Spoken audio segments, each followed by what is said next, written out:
Hello everyone and welcome to Game Pulse, where we will be looking at an early access game at its current state and time. In today's video, we will be looking at Diplomacy is Not an Option, an RTS city builder game where you have to defend your castle against hordes of enemies.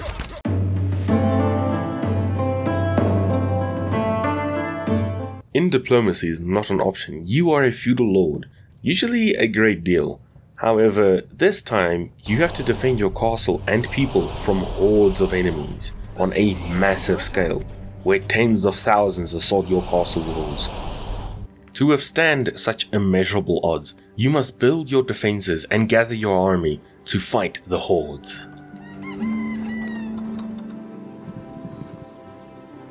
But in truth, this game most reminds me of Stronghold, specifically the defense building aspect of it, and a little bit of Age of Empires, like the gathering resources and city building. However, Diplomacy is Not an Option still feels quite unique and has its own little charm.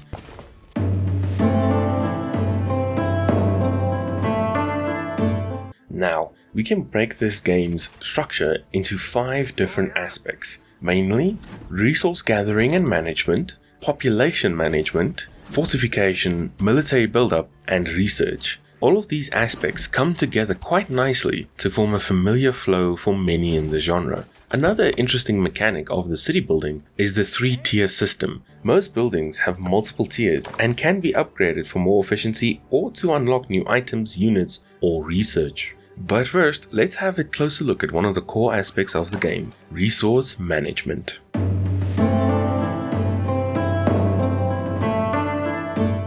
In order to do, well, anything really, you need resources, most of which can be found on the map, either as raw resources or in carts that are just waiting for you to take them. Currently there are 7 if you count population, resources that you need to gather. But first, let's look at one of the most important resources, food. Without food, your people will starve and die. Thankfully, food can be found throughout the map. This usually takes the form of berry bushes and fishing ponds. In order to gather the berries, you need a berry picker's house, a cheap and easily obtainable building. For fishing, you will need a fisherman's hut. Both of these gathering buildings are only in tier 1. Unfortunately, they don't have any upgrades. However, the second tier gives you access to a farm, an infinite source of food, and very much needed the moment you get out of the initial stages. After your workers have gathered the food, they need to store it. This is done with a granary or the town hall. Your workers will always go towards the closest available building for this. The next 3 resources are basic building materials, used to construct, upgrade, research, and train units, as well as being staples of the RTS genre. These resources are wood, stone, and iron. A lumber mill is used for wood, a stone mine for stone, as well as the fact that you need to have an available stone resource. Same with iron mines, but iron mines only become available in tier 2. While all these buildings can be upgraded to their maximum tier 3, they have a few extra buildings that make it quite special. For the wood resource, we have the forester, effectively making lumber mills infinite, if the forester can keep up with the lumber mills, that is. We also have the iron and stone infinite resource patch, which is literally a patch where you can have more iron or more stone infinitely, basically. Now these are special buildings that need to be researched first in order to have access to them. Just like with food, we need to store it somewhere. Now this is achieved with storage, which can also be upgraded to 3 separate tiers, as well as going to the Stronghold itself. And again, they will always go towards whichever is closest and available. The next 2 resources are going to need a little bit of more explaining. Well, first up, gold. Gold isn't actually freely available anywhere in the map, unlike with most RTSs. However, you can find it if you are very lucky in a cart somewhere on the map, but most of the time you'll need to build a marketplace and sell the resources that you have in order to get gold coins. So in other words, you trade for gold. While gold is difficult to get, it isn't actually that frequently used. It's only used in tier 3 subjects or units, some buildings and research and upgrades. But now, let's move on to arguably one of the most difficult resources to get, soul crystals. Well, the explanation for what these soul crystals are going to be used for will be covered later in the video, but currently just know that they are used for magic. As of current, there's only 3 known methods of gathering soul crystals, either by destroying an enemy encampment, the physical buildings, going for an upgrade that allows you to get soul crystals by destroying siege weapons, or we can use the last method, which is my favorite. The last method of gathering soul crystals is easily the most stable and easiest, well, not the easiest, but the most stable way to gather soul crystals. This is by using an alchemical transgressor. Getting this building means that you have to research it on the research tree, and it isn't as easy as just getting it. You need to build a university first, and then from there can you get it, and it is still quite resource heavy to build. For each soul crystal, you need 1 iron. And now with the basic and even more advanced resources out of the way, let's move on to arguably one of the most important resources, if you can even really call it a resource, the population.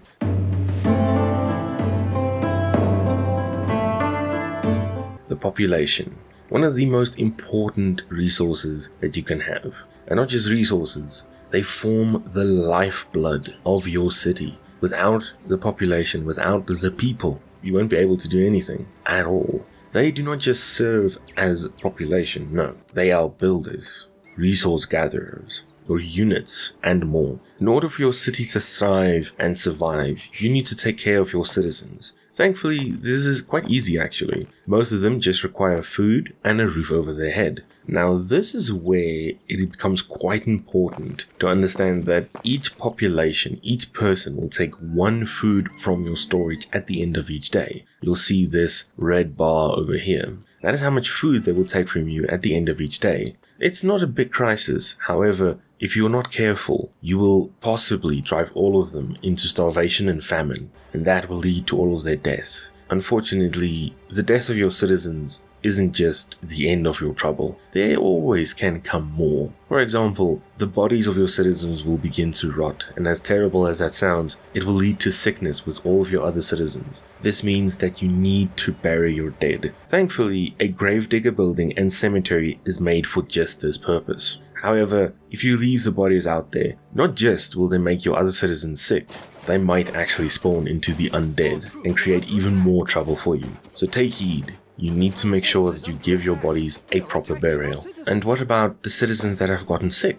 Well, thankfully, there's a building for that. The hospital is specifically made to make sure that you can get your citizens back to full health and they don't die or get sick any further and spread the disease even more. Now that you're looking after your people, the next question is, how do I increase my population? How do I let them eat less or take less food, for example? How do I use bonuses to increase the amount of people per house, for example? All these things. Well, there's a couple of buildings for that. First of all, if you want to increase the amount of people that you can have, that's quite easy. Just build more houses. Or a fountain. A fountain gives a bonus to whichever house it's near to. And it's also a very nice decoration. The next question is, how do I get the population to actually not use as much food resources? Because that can spiral out of control very quickly. Well, solution is simple. Just use a tavern. A tavern has a bonus where it lowers the amount of food that each population unit takes. With your population growing happy, healthy, and under your care, it's time to see what you can do to build an army, create defenses, and man the fortifications to withstand the hordes of enemies.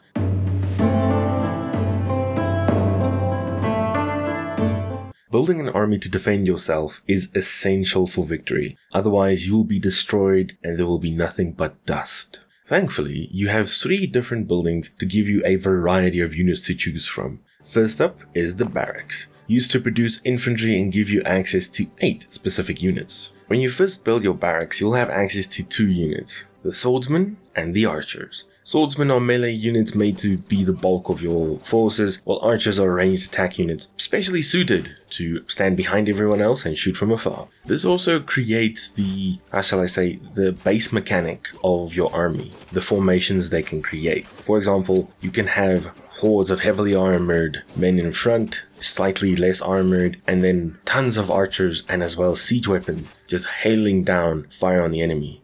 And with the newest updates, you're capable of shifting them around, so you can put certain units in front of others. And another nice feature about this formation mechanic is that you can adjust the breadth and the depth of your formation, as well as how tightly your men will stand together while fighting. Once you tier up, you'll gain access to a couple of more units on your tier 2 barracks. You have the crossbowman, spearman, healer, and the warrior. The spearman and crossbowman feel a lot like an upgrade to the already established swordsman and archer. However, the spearman has a couple of extra bits that I think make it quite nice. First of all, its spear. The spear adds a bit of length to your attacks and is capable of pushing away enemies, while your shield adds a bit of extra protection as well as a nice protection against long-range units or any type of ranged attacks. The crossbowman, while slower firing, deals a lot more damage, capable of sometimes taking down weaker enemies in only a single shot. With the addition of a healer now, all of your forces gain quite a bit of staying power. Don't think the healer is also useless on combat as well. Trust me, they pick up a stone and they will throw that stone, as well as, of course, healing the units in front or wherever it's mostly needed. It is an excellent thing if you want to make sure that your units will stay in the fight for as long as possible. And last up, we have the Axe Warrior for tier 2. Now, this adds a bit of interesting complexity, since the Axe Warrior isn't a normal, just standalone unit. The Axe Warrior is very specific in what they do. They are very focused on damage on a singular target. This is excellent if you want to take out bigger enemies. Sometimes it would be advised to set them to only target high value targets while they are attacking or standing in a line. This will give you a golden opportunity to take out those very dangerous targets first. Now, with all of these units combined, you can kind of mix and match them to make it, well, a lot better. For example, you can use your spearmen for crowd control, your archers to dish damage at a vast distance, swordsmen and archers to back up those spearmen, and axe warriors to cut down some of the heavier enemies, as well as the ones that might just cause you a lot of trouble down the line. Oh, and don't forget the healers. Make sure you have those healers so that you can stay in the fight for as long as possible and keep your men standing. Now, we're gonna tier up your barracks for the last time to tier 3. This gives access to the last 2 infantry units that you will have, the Hammer Guy and the Foot Knight. These two are elite units, quite specialist. Both of them require coins in order for them to be built. Well, first off, let's look at the Hammer Guy. This brings an excellent crowd control complexity to it, as the Hammer Guy uses an area of effect attack. When the hammer comes down, quite a bit of people get thrown off, as well as badly hurt. And then we have the Foot Knight, feeling more like an upgrade to the swordsman and the spearman. They are heavily armored. I mean really heavily armored with their shield and sword. They dish damage and they stay for quite a while. They are extremely expensive but invaluable in a fight. With all of these units, you can create quite an interesting and complex formation that can take out large crowds, heavy targets, as well as do quite a bit to stay in the fight for quite a while. But the combination of these is quite important, because if you got it wrong, you might actually end up losing a lot more than you thought. And again, the Foot Knight and the Hammer Guy, these are quite expensive soldiers, so you might want to have a different bulk to your army than going for the absolute expensive units. The next set of units are focused around cavalry units. They come from the stables, which is only available from tier 2. They form a mobile force, which is excellent for hit and run tactics. The first 2 units you have available is the Horseman and the Horse Archer. Think of it as basically forming the same as with the infantry in the barracks. The Swordsman and the Archer. The Horseman is a swordsman on a horse. The Horse Archer is an archer on a horse. But now that they are so quick and mobile, they can be used for quite a bit of different maneuvers. When you tier up your stables, you'll have access to the Mounted Knight. The Mounted Knight is a heavily armored unit. Still cavalry and still faster than most other heavily armored units, but has the capability of dishing out a lot of damage and having a little bit of extra staying power. And now we move on to the last set of military units available, the Siege units. These units are extremely specialized, but damn, they dish a lot of damage and they are extremely good at what they do. So let's have a look at them, shall we? Only available at tier 2 in the Engineering Guild, you'll have access to all the most interesting siege weapons that you can think of. First of all, you'll have access in tier 2 to the catapult, the workhorse of all siege equipment, throwing a stone really far away. And then, very quickly, we'll move on to tier 3. Now this gives you access to all of the last and some of the best equipment to deal with any horde. First up, the Trebuchet, the champion of throwing rocks very far away and hitting enemies where it hurts. These are the longest range units you'll have access to, and if you stick them on a tower that increases your range, you can hit about almost anything from anywhere. Now onto the Ballista. The Ballista is an excellent weapon that is made to shoot down very specific targets, as well as the effect that a round from a Ballista will go straight through in a line that it has shot. And then we have the Chimera. The Chimera is a specifically designed siege weapon to explode when you tell it to explode. It is designed to attract people to it and then explode on your command. Basically, it is designed to thin out the horde as quick as possible at the cost of a siege weapon. Not always a bad trade-off. It might sound a little bit so, but do keep in mind you do destroy a lot of units like that. Now, the main purpose of these siege weapons aren't to stay on the ground. No. Most of them, excluding the Chimera, is made to go on top of the towers to extend their range and be capable of dealing a lot of damage in a very short time period. Speaking of towers and defenses, it's time to move on to one of the other core aspects of the gameplay, fortifications. Since you have to defend yourself against waves and waves and waves of enemies, just having a standing army won't do the trick. You need something else, and fortifications is here to answer that call.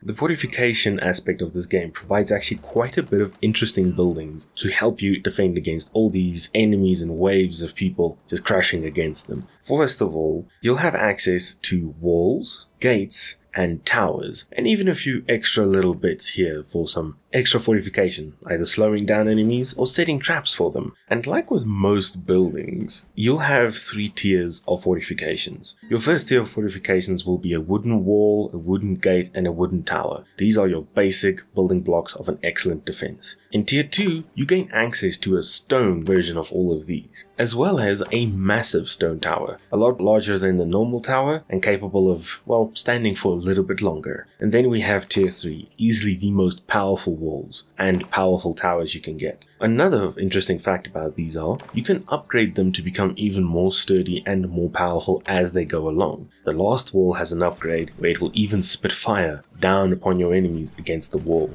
But this is not where your fortification ends. No.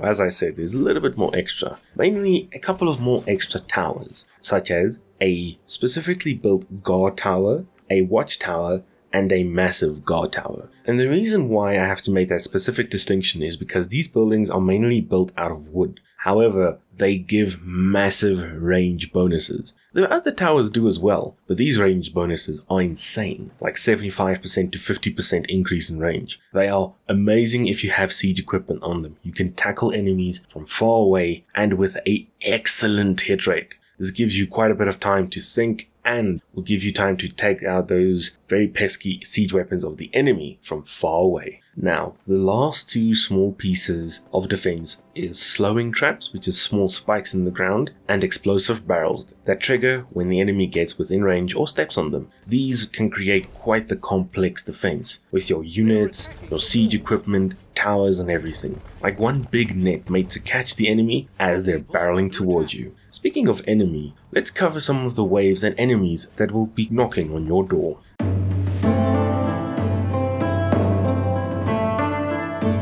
As previously stated, the enemies will attack in waves. Now, you will know how much waves you have to fight through the small indicator here, and you'll also have an idea at which time or day they will come, and even the time of day, as just before the day comes, a timer will start counting down, as well as the direction when it's getting close. The direction will also give you a good indication if you set up your defenses correctly, or will give you a little bit of time to quickly adjust your defenses in just the right manner to catch the incoming wave. But let's hope you did it correctly.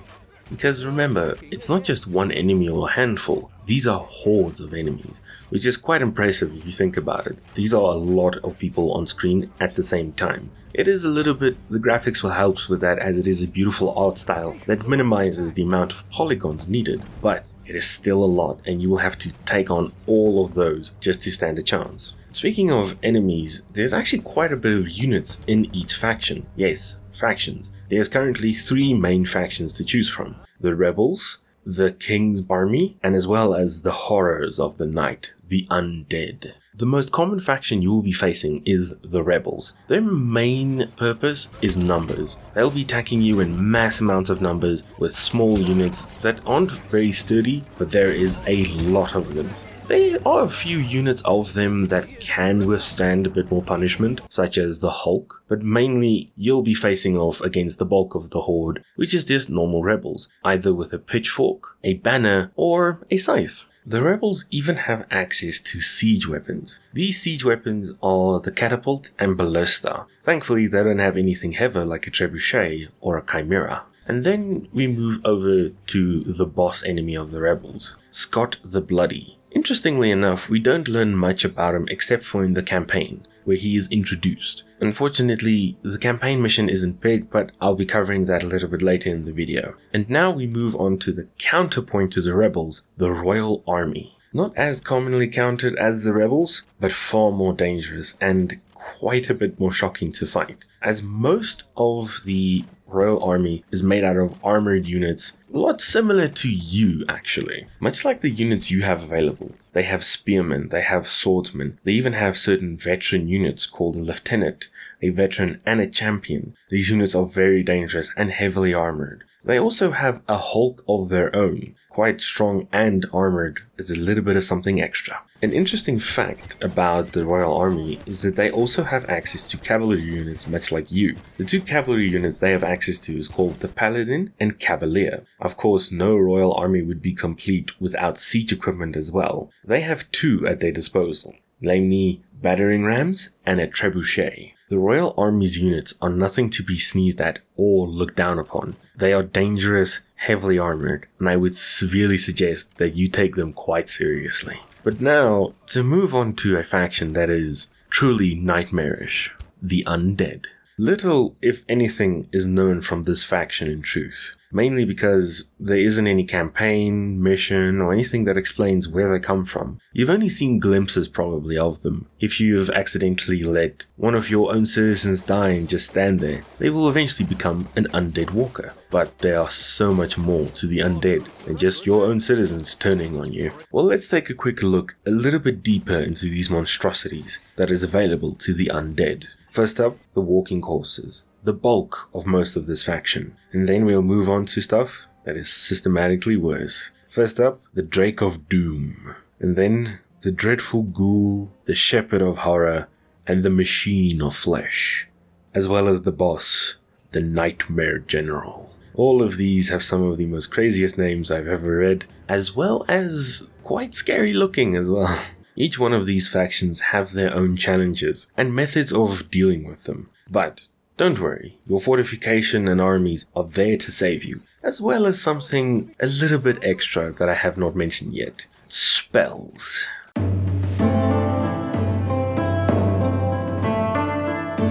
In some games you might think to yourself, spells, they'll probably just boost something here, give a little bit of extra there. No. In Diplomacy's non-option, spells are quite powerful. That's why soul crystals are so difficult to get, because you can tip the entire scale of a battle with a singular spell if you use it correctly. Now, in order to gain access to these spells, you require an obelisk that can be upgraded systematically from tier 1 to tier 3. However, you don't need an obelisk to access one of the 4 spells, called Summon Knight. This spell raises the spirits of knights, which can help you fight, with research that become quite a bit more powerful, either reinforcing their numbers, and they are nice to bolster your numbers as well as acting as a wall to soften up your enemy before they get to your units. A good warning for the Summon Knights is that they won't stand there and fight forever. They have a limited time to fight for you. They have quite a bit of health and they can stay for quite a while, but they will eventually disappear, and then you'll have to fight all over again. Thankfully, you don't have to worry too much. They are one of the cheapest spells that you have, only costing 2 soul crystals to summon quite a bit of knights. After having finished construction of your obelisk, you gain access to the Astral Ray, a powerful beam of light coming down from the heavens to destroy ranks of enemies. Basically, you click and you point at what you want to destroy. Basically, one of the most things that I would like to do with it is I held it down and I just run along the wall. Because of how precise it is, it won't hurt your walls if you are careful enough, but it will take out all the enemies that you need in a radius. Very small radius, but a very nice precision weapon nonetheless. Next up is mass healing. As the name suggests, within a certain radius, you can heal all the units to full health. No problem. A very good and, well, powerful spell, especially when you want your units a bit more staying power or you're noticing that they are crumbling. Last but not least, we have the asteroid. Easily the most destructive force in the game. You send a large asteroid from space down on top of your enemy's head. It destroys everything it lands on, including your units. So be careful when using it, but you can freely use it to thin out as many as you need.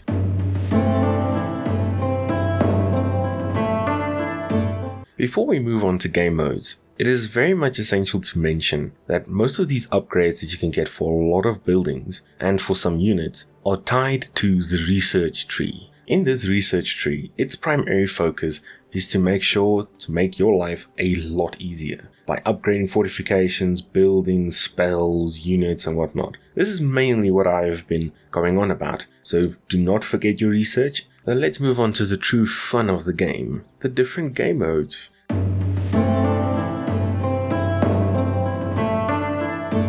As of current, we have 4 primary game modes to choose from. This excludes the tutorial, of course. With these different game modes, there's quite a lot of fun to be had. But first up, let's take a look at the campaign. The campaign is, as of current, the only one that isn't really fleshed out. Yes, there is a couple of missions that you can play to get a good taste of the campaign, but it isn't nearly fleshed out. It is, I think, mostly done on the developer's side. It's just they don't want to release a full story until the final release, which makes sense, and I truly think that's the best course of action. And we have a good taste for it to give a little bit more context of what is going on. In the campaign, you understand why the rebels are fighting and who they truly are, as well as who is Scott the Bloody. That being said, I am actually looking quite a bit forward to the campaign in the full release. Next up, let's tackle one of the most common modes to be used, Endless Mode. As the name maybe gives away, the idea behind this mode is to continuously keep finding increasingly more difficult ways of enemies until you lose, or,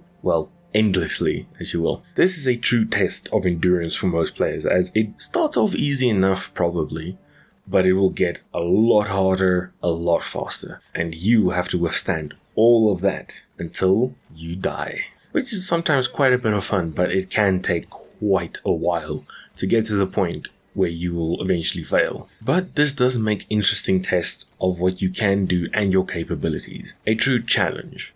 Speaking of challenges, let's go on to the challenge modes. In the challenge mode, this is my personal favorite mode, as this is interesting modes that is given a little bit more context and a little bit more fluff. Well, just some nice bit of story attached to it. The challenges are broken into big sections, and each section has 2 or 3 challenges that you can do. Now this is interesting as each section has a theme to it, and then within those sections you have specific challenges. For example, the first set of challenges are called Piece of Cake. Now, these challenges are some of the easier ones you can do, but within them, they are quite nice. Like the first one is called BM Popcorn. I actually have it on the channel if you want to go check some gameplay of it. It's an easy challenge that basically just runs down the middle of what you should do, or normal gameplay as it were. But the second one is I'm a mage and I don't need an army. It is a challenge where you have quite a bit of soul crystals and all the spells unlocked. It's quite a bit of fun, and then as the challenges progress throughout, they become more difficult, more interesting, as well as having a nice neat story to them. For example, the next set of challenges, one of them even has where it is a bit of a jab at a wedding, where something goes wrong in the wedding, and then you need to defend against all the angry mobs from the wedding. So it's quite a bit of fun, one of my favorite modes personally. And now on to the last mode, the sandbox mode. Now this is a good mode to experiment new tactics, learn a couple of things, see how a couple of things play out. One of my most recommended ones is to always see new units, new tactics, and new enemy units to have a good idea of how they work. Sandbox mode is very nice to just, well, play around in and see how a couple of things work, as it also gives you availability to just spawn units when you want to and have waves when you want to, as well as just unlocking everything from the get-go, or you can do it slowly by yourself. It also gives you access to resources just off the bat, so you don't have to worry about gathering resources first. You can just give yourself a few. So this makes it quite a bit of fun to just mess around in and have some fun. Just relax and enjoy it.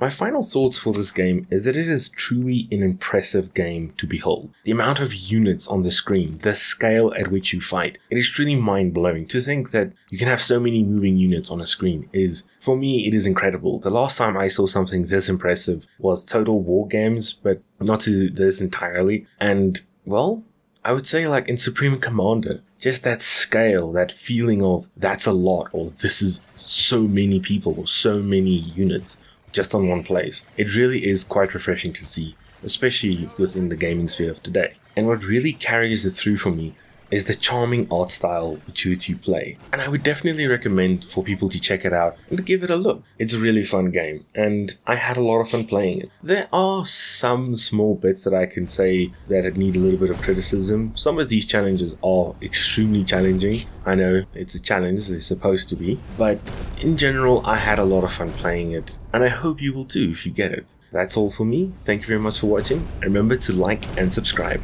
Goodbye.